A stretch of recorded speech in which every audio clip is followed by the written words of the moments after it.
तो आज हम रुख कर रहे हैं राजस्थान के एक बहुत ही दिलचस्प शहर जोधपुर का। हाँ, जोधपुर। और हमारे पास जो जानकारी है वो jodhpur.pdf नाम के स्रोत से ली गई है। बिल्कुल। तो इरादा यही है कि सिर्फ ऊपर ऊपर से नहीं, बल्कि जोधपुर की कुछ खास और अनूठी बातों पर थोड़ी गहरी नजर डालें। हाँ जी, ये शहर थार रेगिस्तान के बिल्कुल पास बसा है और इसे बसाया था राव जोधा ने सन 1459 में। 1459 काफी पुराना है। और इसके नाम भी तो हैं सन सिटी। हाँ, सन सिटी यानी सूर्य नगरी। कहते हैं यहाँ धूप बहुत तेज और ज्यादा देर तक रहती है।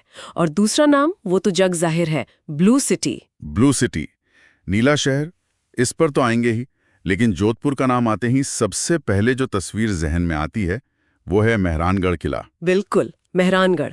स्रोत बताता है कि ये भारत के सबसे विशाल किलों में गिना जाता है। हाँ, और सिर्फ विशाल नहीं, जिस तरह ये उस चट्टानी पहाड़ी पर बना है, ऐसा लगता है जैसे उसी पहाड़ी का हिस्सा हो, एकदम अड़ा हुआ। सही कहा, करीब 125 मीटर ऊंची पहाड़ी पर है ये। और इसकी दीवारें देखकर ही लगता है कि कितनी मजबूत होंगी। और अंदर एक म्यूजियम भी है ना? स्रोत में जिक्र था। हाँ हाँ, बिल्कुल। उसमें शाही पालकियां रखी हैं, पुराने हथियार हैं, पेंटिंग्स हैं, मतलब मारवाड़ के इतिहास की पूरी झलक मिलती है वहाँ। किले की भव्यता से थोड़ा हटकर पास में एक और जगह है, जसवंत थड़ा, एकदम शांत सी। हाँ, जसवंत थड़ा, सफेद संगमरमर का बना हुआ, महाराजा जसवंत सिंह द्वितीय की याद में। इसकी नक्काशी बड़ी बारीक है, खासकर वो जालियां। बिल्कुल, और वहां से मेहरानगढ़ किले का नजारा भी बड़ा सुंदर दिखता है।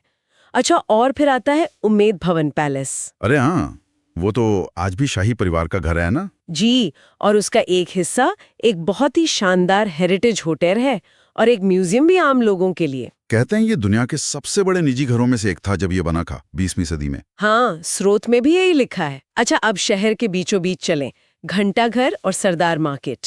वो इलाका हमेशा चहल पहल। स्रोत में लिखा है वहां के मसालों के बारे में, खासकर वो मथानिया मिर्च। हाँ, और बंधेज के कपड़े, हस्तशिल्प, मतलब वो बाजार सिर्फ सौदा खरीदने की जगह नहीं, वो जोधपुर की धड़कन है। सही कहा, रोजमर्रा की जिंदगी देखनी हो तो वहीं जाना चाहिए। अच्छा, और अगर शहर की जड़ें देखनी हो, इतिहास में और पीछे जाना हो तो फिर मंडोर गार्डन जाना पड़ेगा। हाँ, मंडौर, जो कभी मारवाड़ की पुरानी राजधानी थी। अब तो खैर खंडहर हैं, लेकिन उन खंडरों के बीच भी बहुत कुछ है। स्रोत बताता है कि वहां देवताओं और स्थानीय वीरों के स्मारक हैं, मंदिर हैं। वो एक अलग ही कहानी कहते हैं। बिल्कुल। अच्छा, अब आते हैं उस सबसे बड़े सवाल पर, जोधपुर को ब्लू सिटी क्यों कहते हैं? हाँ, ये सवाल तो रहता ही है। स्रोत क्या कहता है? देखिए, स्रोत में पारंपरिक बात तो लिखी है कि नीला रंग पहले ब्राह्मणों से जुड़ा था, उनके घरों पर होता था। अच्छा। सिर्फ ब्राह्मण? हाँ, परंपरा तो यही थी। लेकिन स्रोत ये भी इशारा करता है कि ये बाद में शायद ज्यादा फैल गया, मतलब सबने अपना लिया। और वो गर्मी वाली बात? हाँ, कि नीला रंग घरों को ठंडा रखता है। हाँ, उसका भी जिक्र है। नीला रंग गर्मी को कुछ हद तक वापस भेजता है और शायद कीड़े मकोड़े भी कम आते हैं। तो मतलब कोई एक पक्का कारण नहीं है। लगता तो यही है। ये शायद परंपरा, जरूरत और एक सामाजिक पहचान, इन सब का मिला जुला असर है जो आज इस शहर की पहचान बन गया है। ये दिलचस्प है कि एक सीधा जवाब नहीं है। खैर, रंगों के अलावा जोधपुर की संस्कृति वो भी तो बहुत रंगीन है। अरे बिल्कुल, लोक संगीत, वो घूमर डांस, पुरुषों की रंग बिरंगी पगड़ियां और त्योहार, मारवाड़ महोत्सव का जिक्र है। हाँ, मारवाड़ महोत्सव, और वो राजस्थान इंटरनेशनल फोक फेस्टिवल जिसको RIFF कहते हैं, वो तो मेहरानगढ़ किले में ही होता है। रात में माहौल ही अलग होता है। वाह। और डेजर्ट काइट फेस्टिवल भी है। स्रोत में इन त्योहारों पर स्थानीय कलाओं के प्रदर्शन का जिक्र है। जी, ये त्योहार शहर की सांस्कृतिक जान है। अच्छा, अब पेट पूजा की बात हो जाए। हाँ, जरूर।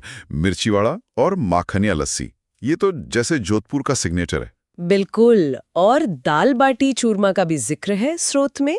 वो तो खैर पूरे राजस्थान में ही मशहूर है। लेकिन एक और अनोखी चीज लिखी है, गुलाब जामुन की सब्जी। हाँ, ये सुन के थोड़ा अजीब लगता है ना, मीठे गुलाब जामुन लेकिन मसालेदार नमकीन ग्रेवी में। सच में? ये तो पहली बार सुन रहा हूँ। हाँ, स्रोत इसे जोधपुर का एक खास पाक प्रयोग बताता है। दिखाता है कि यहाँ के लोग स्वाद के साथ कितने एक्सपेरिमेंटल हैं। तो कुल मिलाकर देखें तो जोधपुर सिर्फ किलों और महलों का शहर नहीं है, ये इतिहास है, रंग है, संस्कृति है, स्वाद है। और रेगिस्तान की एक अपनी शान है। वो सब मिलकर जोधपुर को जोधपुर बनाते हैं। मेहरानगढ़ की बुलंदी, घरों का नीलापन, बाजारों की रौनक और यहाँ का जायका, ये सब इसकी पहचान है। सही कहा, हमने ये सब पहलू तो देख लिए, पर एक सवाल फिर भी मन में आता है। घरों को ठंडा रखने या ब्राह्मणों वाली परंपरा, इन सब से हटकर क्या इस नीले रंग के इतने ज्यादा चलन के पीछे जोधपुर के पुराने शहर में कोई और गहरे सामाजिक या ऐतिहासिक तार जुड़े हो सकते हैं, जिन पर शायद और सोचा जा सकता है? ये सोचने वाली बात है। शायद इसकी और भी परतें हों।